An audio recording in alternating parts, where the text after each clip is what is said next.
Hello and welcome to Springboard, your virtual university. My name is Albert Ocran, welcoming you on behalf of the Virtual Academic Board chaired by Comfort.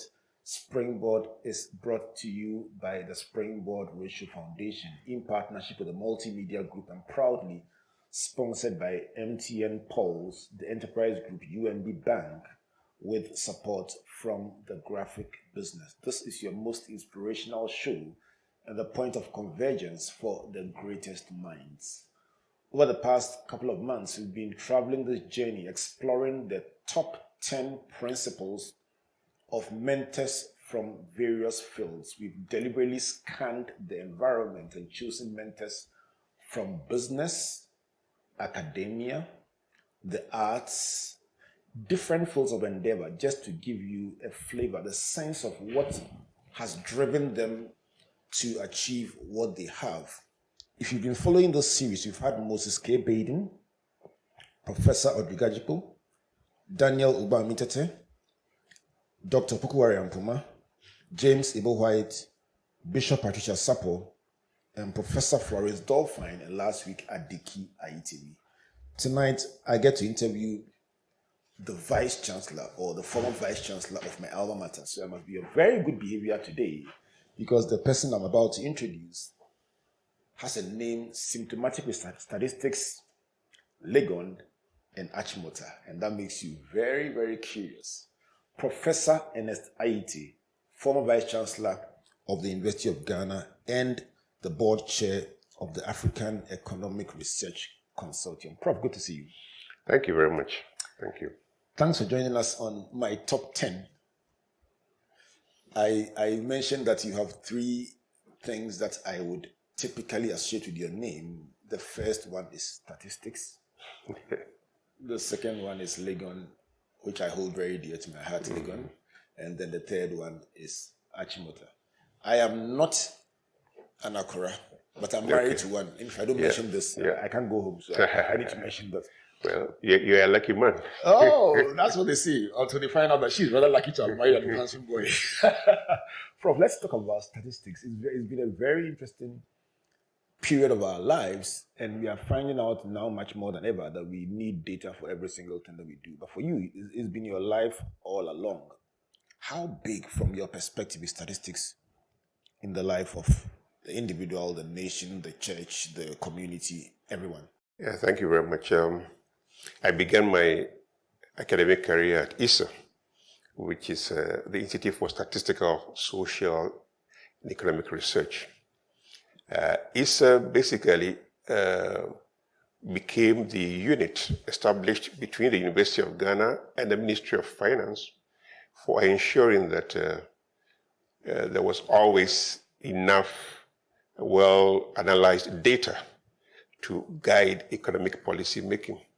So even though I came from an economics and statistics background, my main interest was always in economic statistics, ensuring that the analyzed data could be fed into policy making, providing the evidence that was required to make the right choices when it came to policy. So yes, data has been extremely important. One of the things we've neglected as a nation is the gathering and analysis of data on a regular basis. So we do have the Ghana Statistical Service. At the time I went to work there during vacation as a student, it was the Central Bureau of Statistics. The whole idea was to have a central point from which you could gather the data even before places like ISA could analyze the data. With time, we didn't pay enough attention to the gathering of data.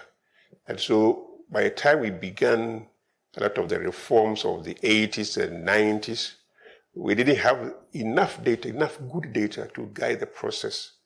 I believe that over time, some effort has been made to remedy the situation. But there's still a long way to go. You need good agricultural data. You need good industrial data. We are completely hopeless when it comes to labor statistics. In terms of the financial sector, things have improved considerably as a result of private participation. But one area in which we are still missing a lot is the labor sector. So it's my hope that as a nation, we will begin to pay more attention to the gathering and analysis of data to ensure that policy making is on a solid ground. You touched on labor statistics, and obviously, even when it comes to something as basic as the unemployment situation in other jurisdictions, the data is shared in real time. They will tell you in the past 3 months it's gone up by this percentage or that percentage. Mm-hmm. In our part of the world, sometimes it is even a matter of debate, the fundamental, the reality of the level of unemployment or the labor statistics that we have. Mm-hmm. Do you think that our developmental process would have been accelerated if we had a more robust statistical and data setup? Well, there's no doubt about that.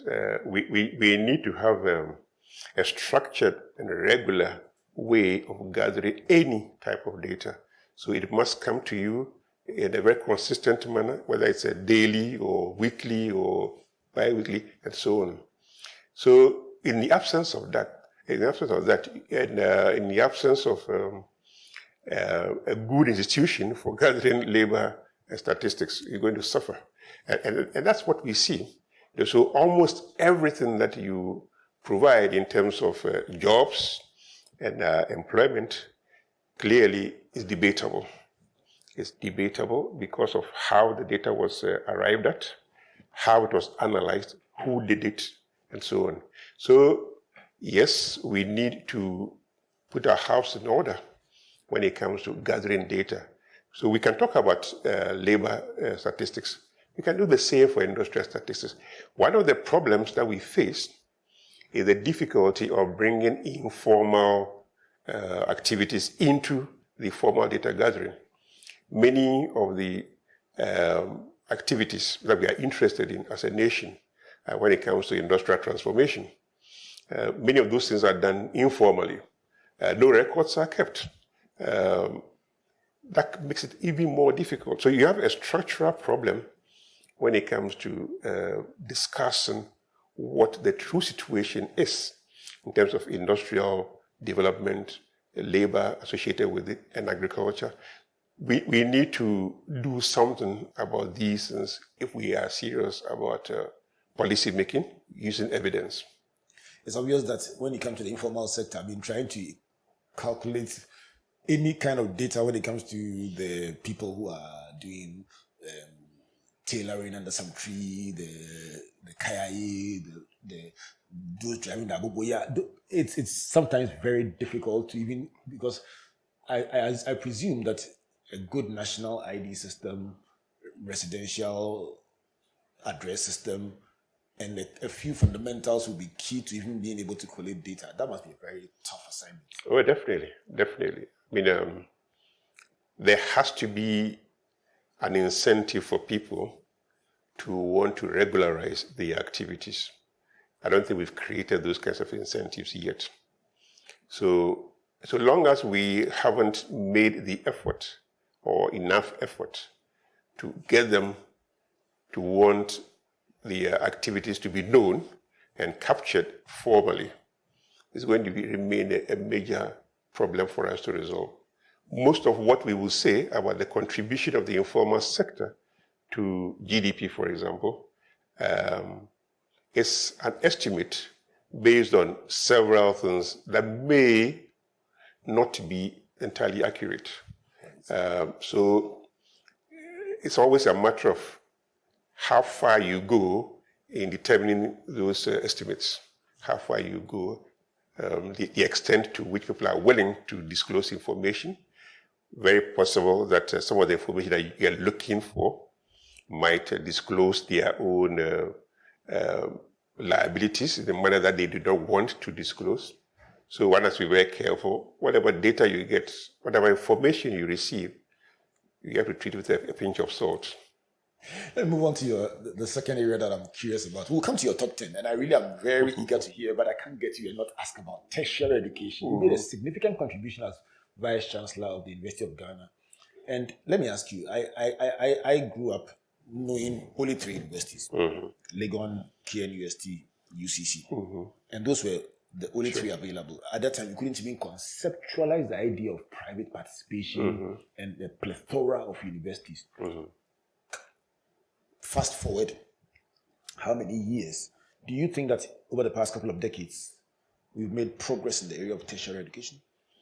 It depends on how you define progress. I mean, there's no doubt that today the problem is not a shortage of universities. You do have a significant number of public universities. I think now we have about 10. Every region has a university now. And then you have at least 70 private universities.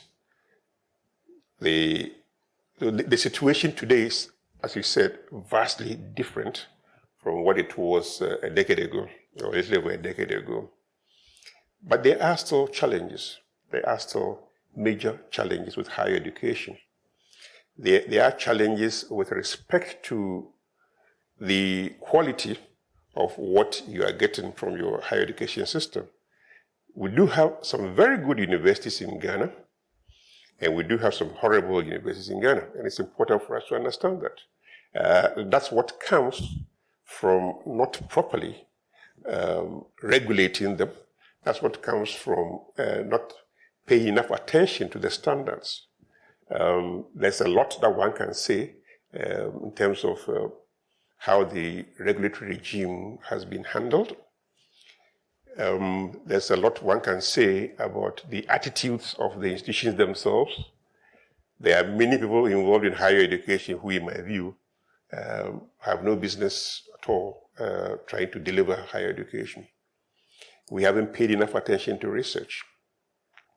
We seem to think, as a nation, that all universities are good for is producing graduates. Whether the graduates are good or not is a secondary issue. But good universities anywhere in the world pay equal attention to research. The main thing that a society gets from its good universities is the generation of knowledge that can be used for social, economic development. So if you're not going to pay attention to research at your universities, you're not going to pay attention to innovation. Yes, you'll get something out of your university, but you don't get everything that you are spending money on.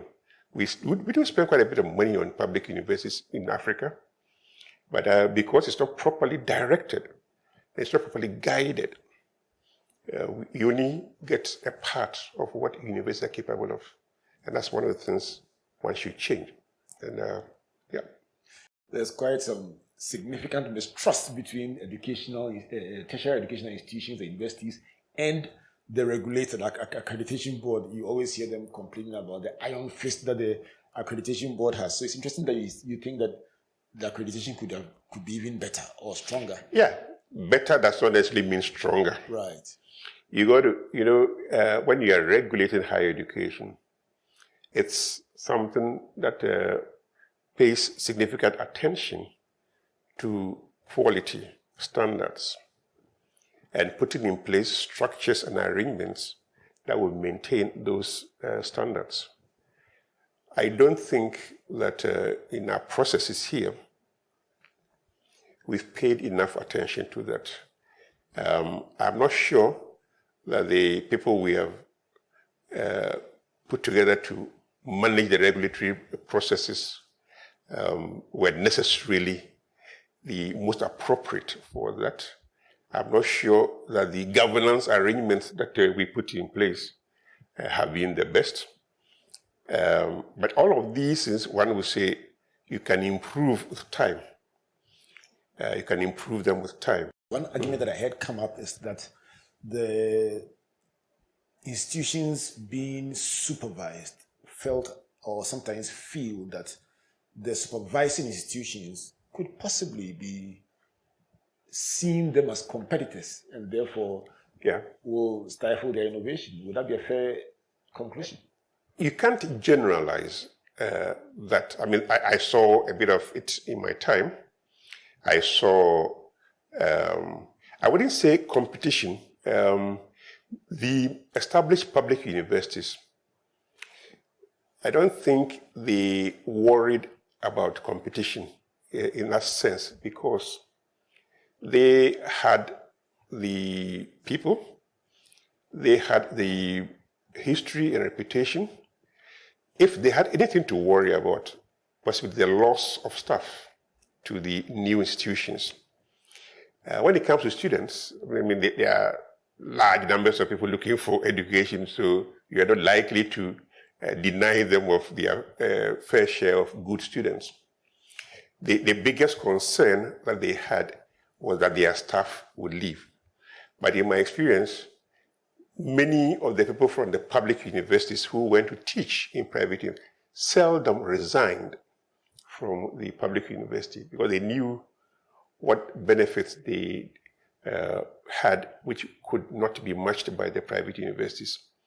There were things that probably delayed some of the supervisory roles that came about, and many of them were linked to the lack of preparedness on the part of the supervised institution to play its role. So if you have a department of whatever discipline, which is supposed to supervise one such department in a private university, and then within a matter of 2-3 years, 5 other institutions apply to be supervised by the same department with the same number of lecturers that they had 5 years earlier.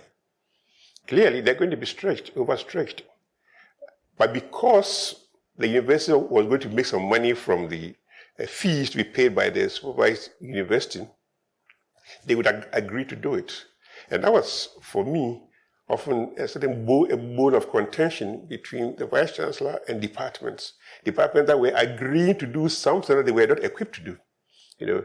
And I do hope that these are things that are changing, are getting better with time. Otherwise, we have a serious problem on our hands. And if you just joined us, this is Springboard Virtual University interviewing Professor Ernest Ayitevie about his top 10 principles. Prof was the former director of ISA, former vice chancellor of the University of Ghana, and the board chair of the new African Economic Research Consortium. Prof, if I broke your top 10 into 2, let's start with your first 5. What will be the first on your list, sir? Well, the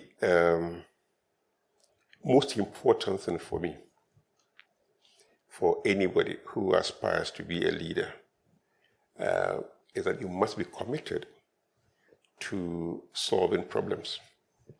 That's the most important thing, being committed to solving problems. Not your personal problems, but the problems of those who look up to you. It can be family, it can be your community, it can be your nation, it can be your school, it can be whatever. They look up to you. And so it's your duty and responsibility to be able to solve their problems. The main reason why they look up to you is that they believe, they have the perception that you are capable of tackling those problems. So if you don't show a commitment, you are letting them down. It can be a family that you are letting down. So that for me is the number one thing. The second thing that I would always emphasize is that even though you have been given the privilege of serving your community as their leader, it's extremely important that you do not do this on your own. You do not decide that, because I'm the leader, I'm the one that everybody is looking up to, I do everything on my own terms. It's unacceptable. A good leader must be willing to work with others.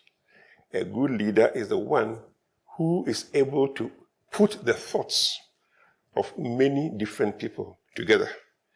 The fact that they are looking up to you doesn't mean that they have no ideas of their own. Your job as a leader is to bring all of these together, assemble them, and then use that to help arrive at a path that is acceptable to everybody, or acceptable to as many people as possible, and leads to the results that you are looking for. Right. You asked me to look at the top 5. Yes, let's do your top 5 first, and then I'll ask you a few questions about it, because already some things are really in my mind. Sure. I also say that a good leader must be decisive and firm. Right. So that would be number 3. Decisive and firm. Sounds like a very interesting one. Yeah. What it means is, people are looking up to you. They don't want a leader who changes his mind or her mind every few days or every few minutes.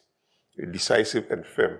It means that after we have agreed on the way forward with you leading us, we shouldn't see you backtracking. We should see you moving forward as firmly as possible. But of course, in making that transition, it is going to affect some of us who are part of the community that you are addressing. You've got to be seen to be fair to all of us. So you are being decisive, you are being firm, but you should also be fair. And these 3 go together. Sometimes people think that being decisive means you can be an autocrat. No. Being decisive means that we have full confidence in you not backtracking, you not reneging on agreements that we have reached, you not turning your back on us because it's expedient. So that's the 3rd thing that I will put there. The 4th thing that I'm interested in terms of leadership is that the leader is seen by all to, apart from being decisive and firm, is generally seen by all to be accountable. Is accountable. Is accountable in the sense that he knows that he is there as a leader because we have placed him there. We have put a lot of respect in how we deal with him. So it's obvious that he has to account to us for the things that we are supporting him to do. So accountability is very, very important. We don't see, it's something that we don't see much of in our part of the world. Leaders don't believe that they are required to be accountable at all times. So, and sometimes when you ask leaders to be accountable to you, they get irritated. I have also mentioned the fact that a good leader needs to be ambitious. In our part of the world, sometimes you hear people say, oh, this one is too ambitious. Oh, this one is ambitious. And we use ambitious negatively. It shouldn't be. We should use ambitious in a much more positive sense. So you are ambitious to solve the problems of the community. There's a very big difference between being ambitious and being over-ambitious.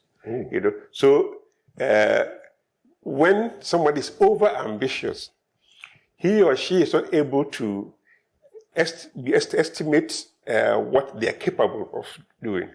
They're not able to estimate what they are capable of doing. So somebody who's over-ambitious has a very high tendency of overreaching. Okay. And that's a problem. I hope I've given you enough to... Oh, absolutely. Mm-hmm. So your first 5, be committed to solving problems, do not act alone, be decisive and firm, 4, be accountable, and 5, be ambitious, but not over-ambitious. And you say being over-ambitious often leads to overreach. Let me start with the first one because I have a very interesting comment on that. Mm-hmm. I've been following the World Economic Forum's report on the future of jobs and the attributes that they recommend that people have in order to be relevant in an ever-changing world. And one of the interesting attributes that they recommend for everyone who wants to make progress in their careers is complex problem solving. So when you started with solving problems, I smiled because it agreed with that research. But they went ahead to say complex, and I want to just explore that word a bit. So you talk about the leader being somebody set there to solve problems. There are times when the problems that you face are hydra-headed, complex, unprecedented, if I may use that word, because there's no history that you can see will guide you in solving a problem that hasn't existed before, like COVID. What would you say to complexity when it comes to problem solving? It's always good to place these situations in the right context. So context matters. There are problems to be solved by a leader that may not be complex. They call for courage. They call for boldness. They call for decisiveness. And then there are problems to be solved at a different level, in a different context, that require you to deal with a complex set of issues. So the types of challenges that a leader at the district assembly level has are vastly different from the challenges that the Minister of Finance faces or the Governor of Central Bank faces. So as you go to the Central Bank or go to the Finance Ministry, the complexity becomes a bigger issue. So it's not simply the Finance Ministry, you, the minister, and your instincts, or you and your advisors only. There are many other sources of information. There are many other pieces of advice that can help you arrive at the right decisions. Whereas at the district level, the complexity is largely of a political nature, of the communal nature. So complexity is context-based. It's driven by the nature of the environment that you operate from. I understand why the World Economic Forum will attach complexity to problem solving, because they are dealing with much larger global issues that are made more complex by the rapidly changing environment. COVID-19 has made the world a lot different from what anyone had anticipated 2 years ago. So there's no way any one economist or politician or manager can meaningfully predict what's going to happen this year or next year. There's no way. At best, you will speculate. At best, you will wish, because you do not know exactly how the virus is going. Now that we have a vaccine, it's a bit more secure. Yeah. But without the vaccine, nobody would have been able to tell how things were going to change.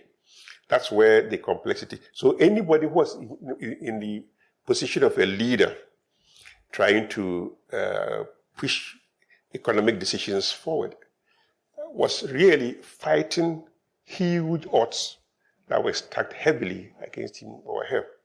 So I can understand what they mean by complexity, but it doesn't apply in every situation. I like the way you just simply break things down. It must be just a statistician in you. When we come back from this break, I'll be finding out your second batch of principles in my top 10. If you just joined us, this is Professor Ernest Ayitevie helping us to understand his top 10 principles that have undergirded his life so far. Let's take a break and cross over to my colleague Nicole, who will be bringing us Data is King segment. Prof is here, so let's talk about data. Data is King. Data is King segment is a segment that allows us to find out some statistics about things that are happening all over the world, or what people are saying about what is required to excel. And Nicole is talking today about excellence. Over to you, Nicole. Excellence. A Harvard Business Review article states that in 2003, the Navy SEALs, arguably the world's best at what they do, reduced their training attrition from 30% to less than 5%. Graduation rates rose from 70% to 98%. The secret, leadership excellence. The SEALs redesigned their training course, borrowing lessons from other sectors to achieve this feat. Excellence is about expanding your horizons and constantly getting better at what you do and who you are every day. Leaders and their organizations can excel by 1. Committing to excellence. 2. incentivizing excellence. 3, embracing new ideas. 4, leading by example. So today we ask you, what incentive mechanism are you putting in place to produce excellence? Don't be left out. Download the Pulse app from the App Store or Play Store to mash up all day, every day.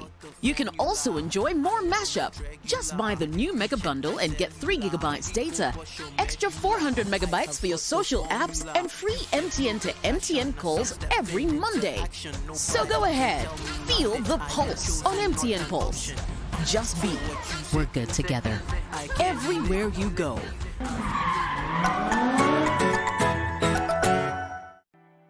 There once was a man who had it all.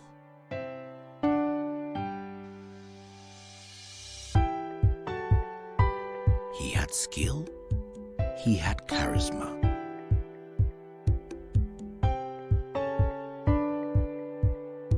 He was loved by all, but above all, he knew the importance of helping others, lifting others up. He knew the importance of giving other people an advantage so that they too would use that advantage to help others. All you need is that advantage that sets you apart from the rest.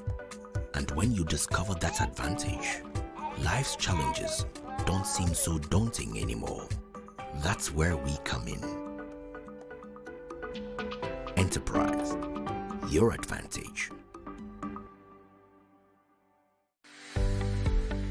UMB was established in 1972 as the premier bank for the corporate and private sector in Ghana. From our very beginning, as the only Ghanaian bank serving all categories of businesses, we set a standard for excellence and innovation. Over the past 45 years, we've built a financially healthy and strong bank, demonstrated our commitment to our customers and to growing businesses, and exhibited originality and innovation at every turn. At UMB, our focus is built around people, service, products and technology. These are the key to our present success and our future triumphs. At UMB, we're poised to make a difference not only with our customers, but also in the banking industry. We invite you to share in our future. Our future starts now with you.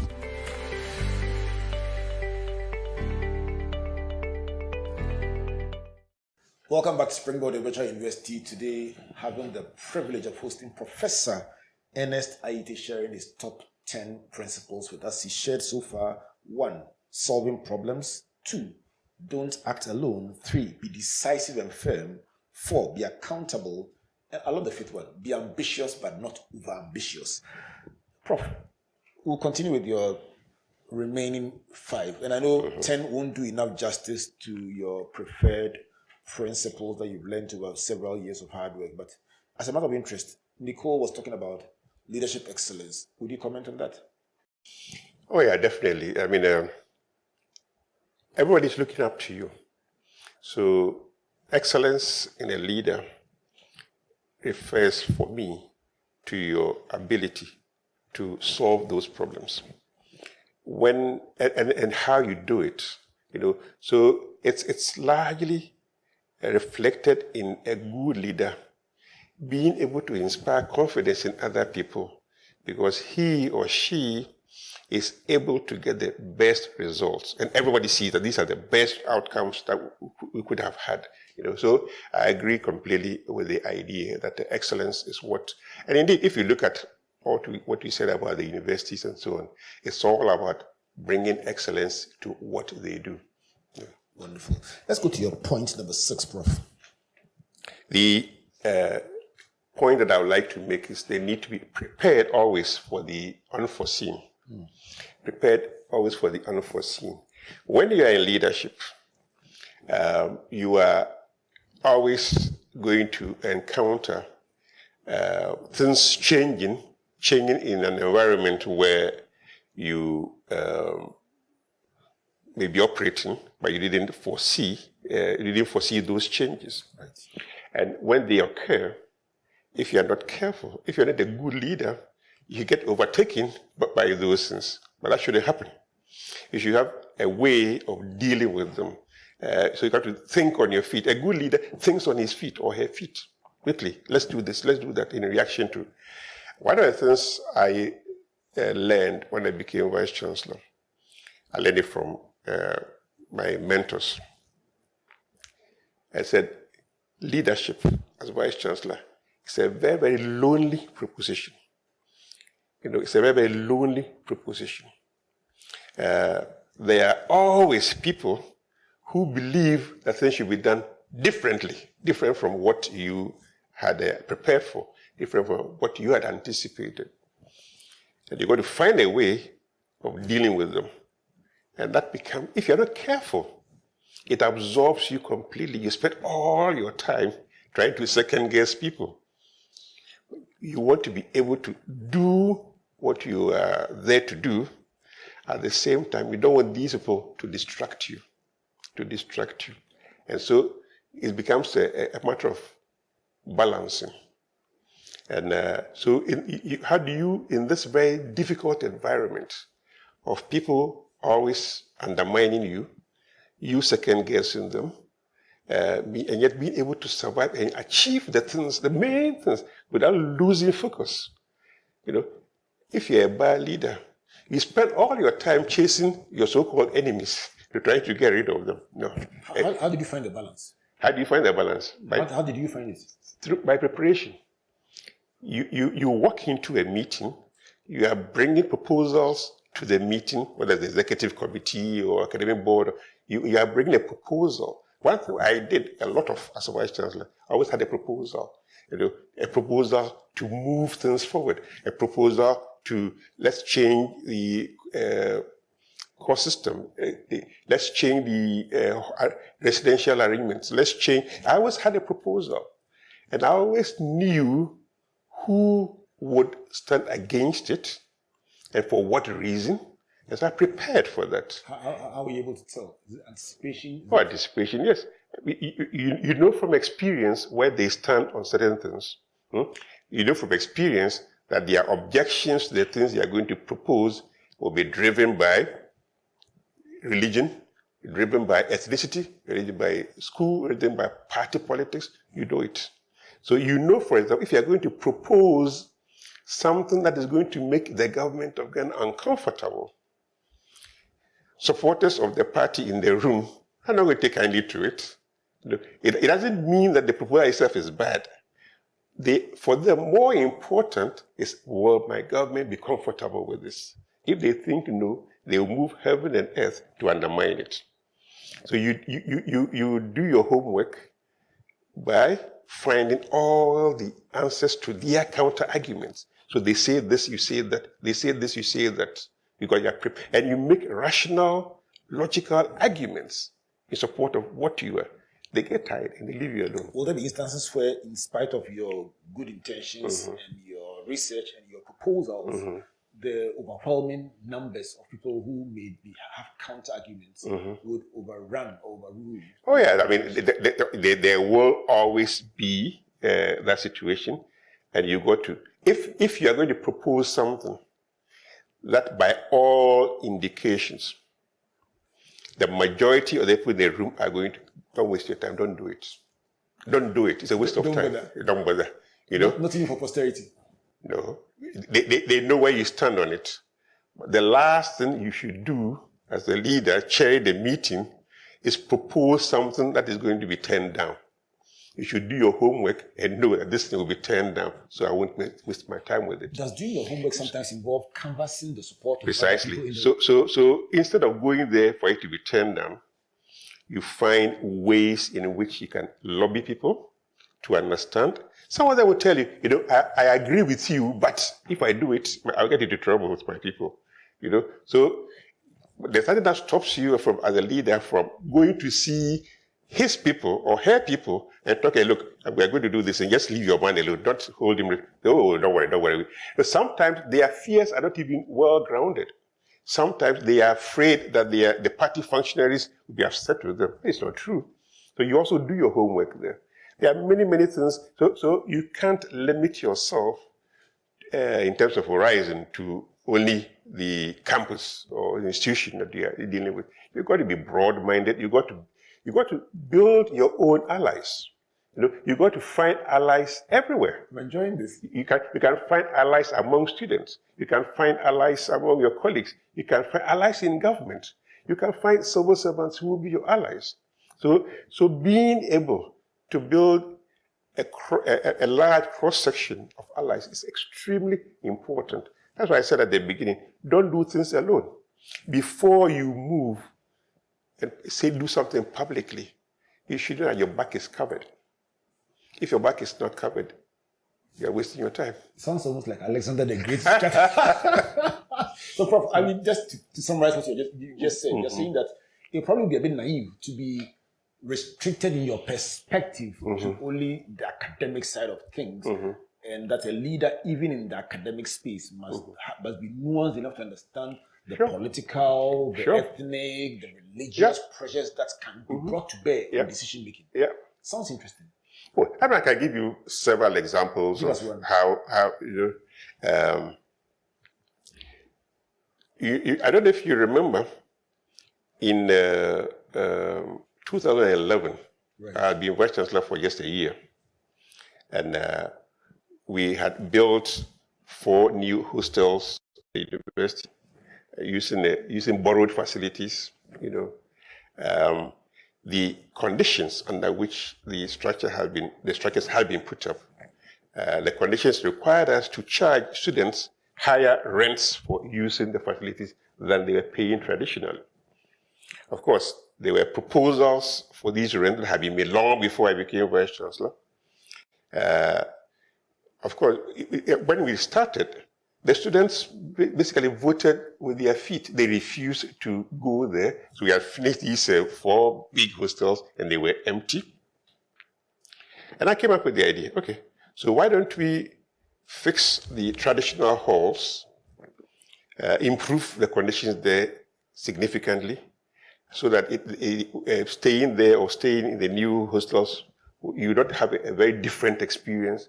That would make it easier to raise the rents of the traditional halls also.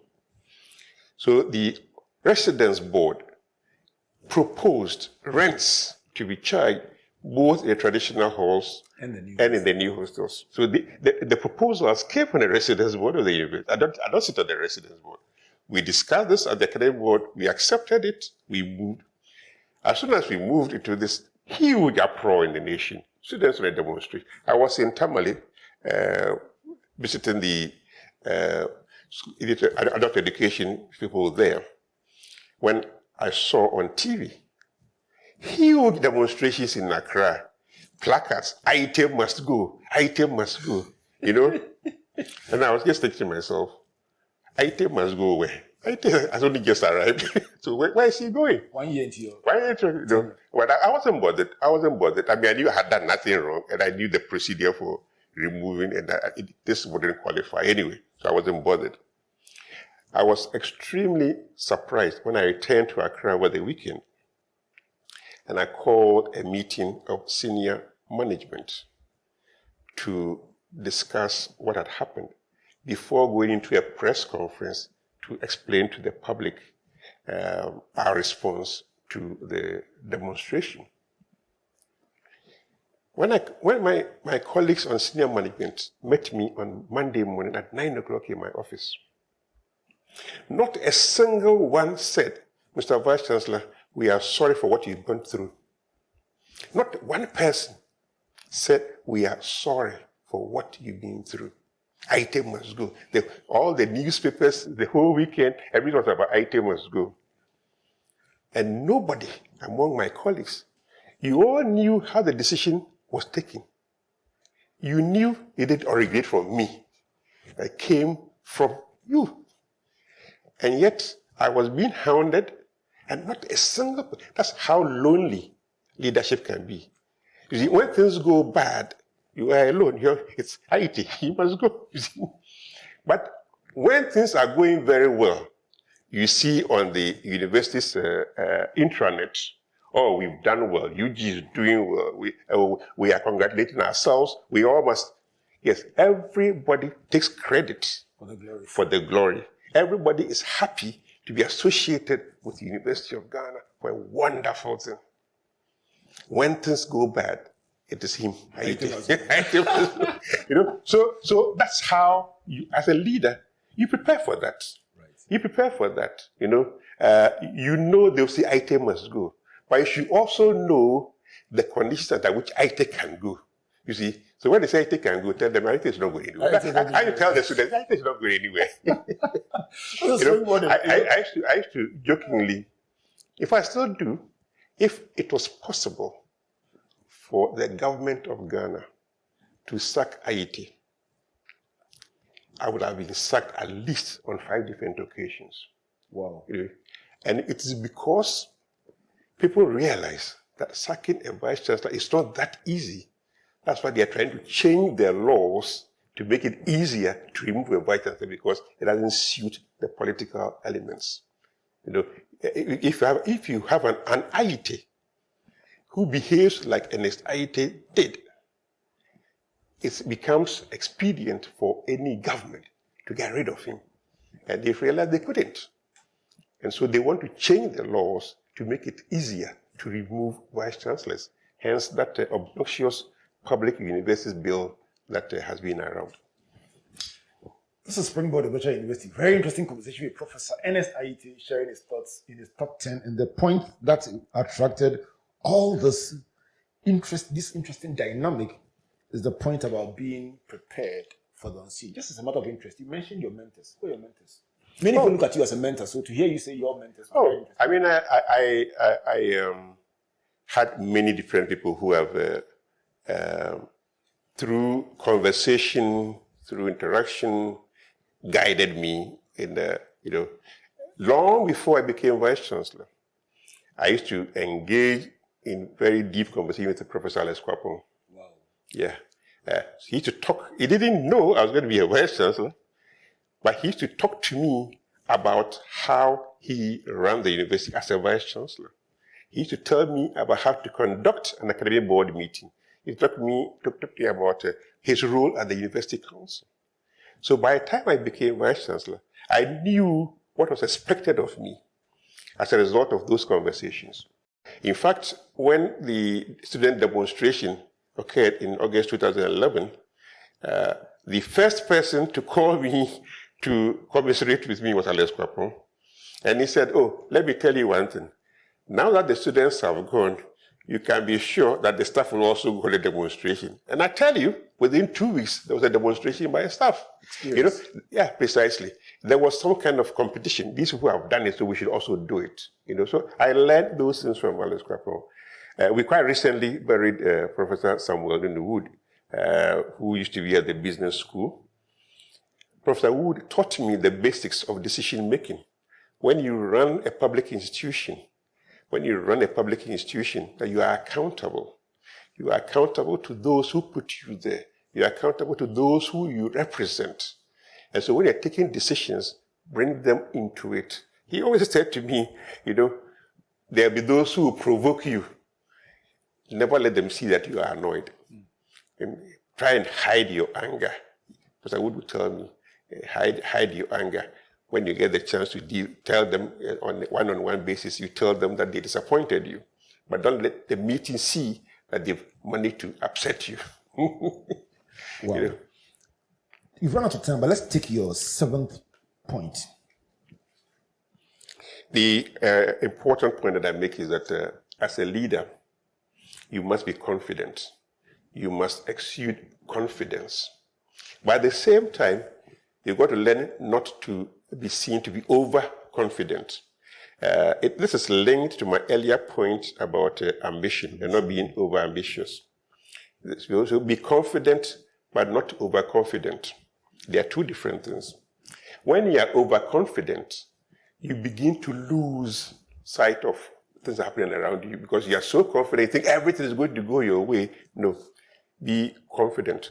The people around you must believe that you know what you are about. They must believe it.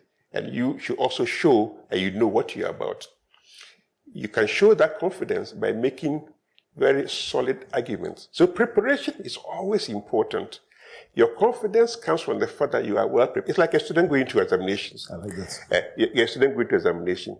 Whether you are confident in the exam or not depends on how prepared you are.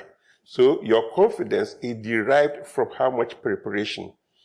Sometimes when you are very confident in what you are doing, you may come out as being arrogant.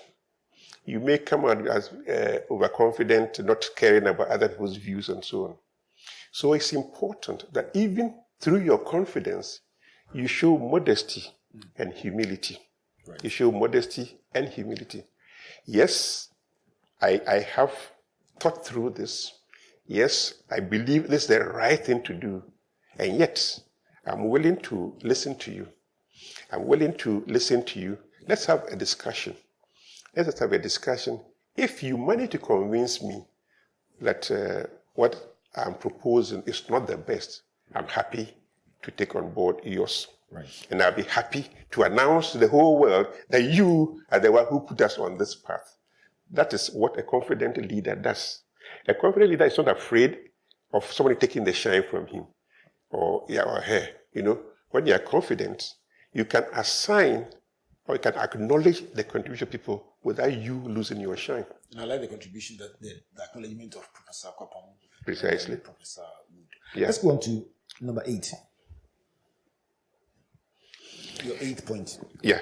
The 8th point that I make, which I think is important for all of us, actually I've mentioned it in a sense that when somebody offers you a suggestion, be quick to acknowledge that. So that's very important for me. Another point I would like to make is that a good leader should always have a good sense of humor. You mean in the face of all the difficulties? In the face of all the difficulties, precisely. You know, you must have a good sense of humor. One thing that I'm very proud of is that no matter what type of speech I'm required to deliver, I always manage to slide into it or smuggle into it some humor.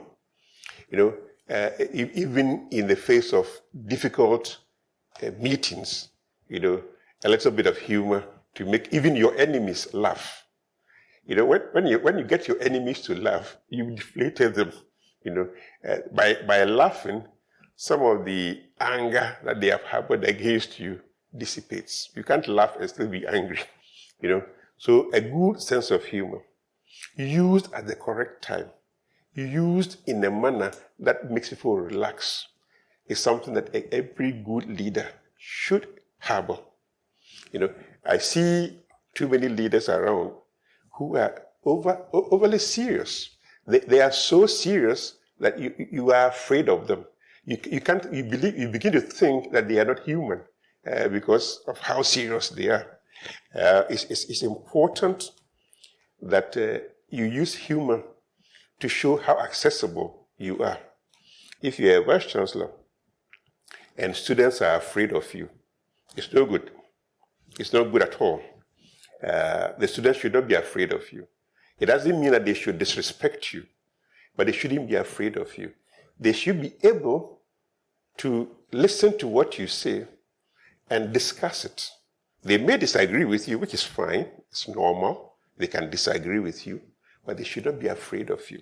Right. Sometimes we are so serious with our work that everybody around us becomes afraid of us. It's not good, and so we need to use humor to do that. Number 9. The next thing I talk about is the important to accept that leadership is a very, very lonely proposition. I think I mentioned that earlier. Yes. And then I talk about consistency. We've talked about the sense of humor. We talked about things that are unforeseen. I think I've sort of collated a couple of them. So your 9th will be to acknowledge that leadership is a lonely road. Mm-hmm. And your 10th will be consistency. Yeah. Excellent. Prof, let me come to, in all this conversation, one of the things that you set me thinking quite a bit about is your constant reference to protagonists, those who have a different opinion, and at a point even jokingly as your enemies. Apart from being lonely, does leadership also attract enemies? Oh, definitely. Enemies might be too strong a word in this context. There are people whose main approach to the work at hand is to subvert what you are doing. They don't pay enough attention to what you want to do. They don't pay enough attention to it. But whatever it is, they are not interested. There are people who are going to lose some of their privileges as a result of changes that you seek to. In your effort to solve the problem, you are going to introduce changes to the institution, the way it runs. Those problems have arisen because some people benefit from the problems. So by all means, as you solve the problem, they are going to lose out. They are not going to sit there and watch you, So it will be wrong for you as a leader to believe that everybody is going to come on board. The challenge for you is how to identify these people, identify them, and assure them that you may lose out here, but there's something else I'm doing that you gain from.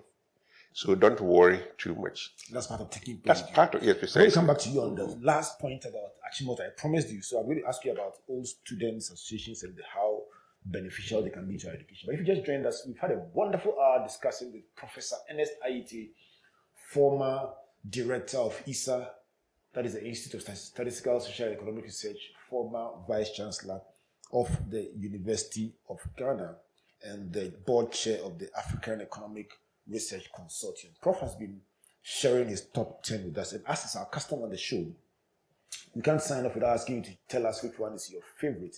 So number 1, solve problems. Number 2, do not act alone.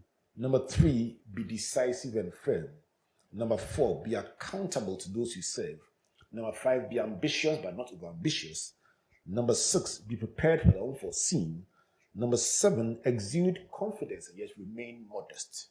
Number 8, have a good sense of humor and use it at the right time. Number 9, leadership is a lonely proposition. And number 10, be consistent. And consistent with our principles here on the virtual university. Let me ask you a last question, Prof. You've been very active in OAA as president of that organization. Let me just ask you to close. How important are old student groups in building the educational system? And what should we do differently from the perspective of a president of an old students group? Yeah, thank you very much, Albert, for this question.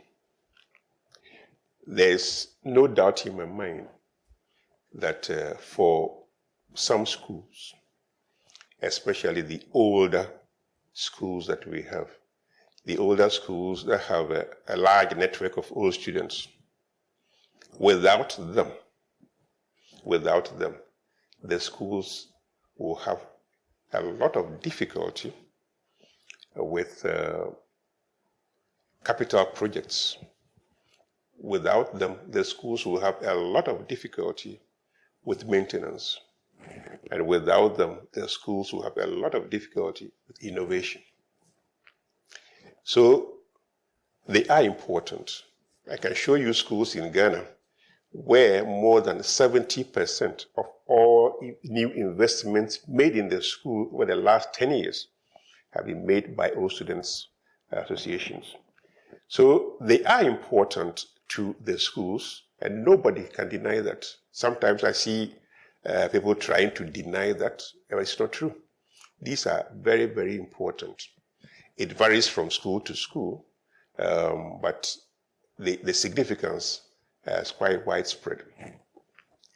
So what can we do to make this role even more meaningful and impactful? Everywhere in all these old schools, the old students are concerned about foreign standards. They are concerned about governance. They are concerned about their inability to influence improvements in standards. They are concerned about the fact that the Ghana Education Service does not give them enough recognition in the governance of the institutions.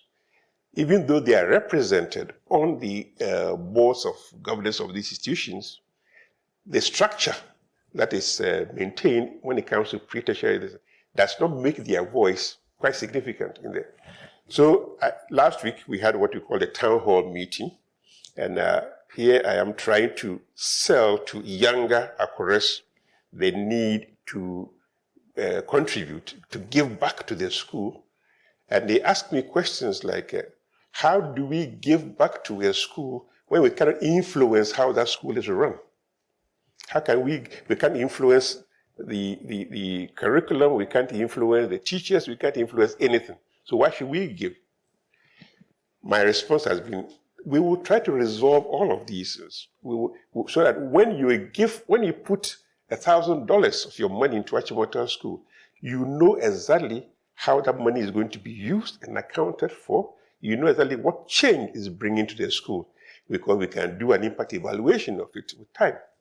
So it's important, in my view, for us to have a conversation in this country about how reforms of the pre-tertiary education system will take place. Usually, when we talk about reforms, it's only been a group of trained teachers, trained educationists getting together to discuss what best to change. I think it's old-fashioned. There are many different stakeholders. I'm not a trained teacher, but I know how schools should be run. I'm not a trained teacher, but I have a certain idea of how good schools look and what they do. I know what a student from a senior high school should be able to do when he or she gets to the university. I know how students perform at the university. And so it's important that people like me, or people who are similarly placed, have a voice in discussions of pre-tertiary education reforms. We've done many different reforms in this country over the years without paying enough attention to what the end game is going to be. And I think it's important that we deal with that. Prof, I can't say thank you enough to you for this wonderful conversation. I have enjoyed it tremendously, and you've thrown light on some very big issues that I'm sure will be the subject of debate as we try to build a good society. And I want to say a big thank you to you on behalf of Comfort and I for making time to be here and for the thoughts that you've shared. Thank you. Thank you for having me. I've enjoyed it. Thank you. So this has been Springboard Virtual University, and we continue. This is the penultimate in our discussions about my top 10, and we've had Professor Ernest Ayitevie sharing his thoughts. Let's continue discussion about the top 10 on social media. Let's know which one is your favorite and why. And I have a sense of the ones that will be in your top 3, because I mean, when he was sharing those ones, you could see me looking at him in a particular way and asking him a few more questions. And I'm sure those are my thoughts. What about yours? Let's have this conversation as we explore the top principles of mentors from all over the world. I would also like to encourage you to take time to visit our Facebook page and my YouTube channel and watch once again the Springboard Roadshow convocation, the virtual convocation video, and enjoy the experience that we had virtually, and it will be a great blessing to you. Until then, on behalf of the Springboard Roadshow Foundation and the Multimedia Group and our partners, MTN Pulse, UMB Bank, and the Enterprise Group, and our media partner, The Graphic Business, my name is Albert Ocran, saying God bless you, and God bless you.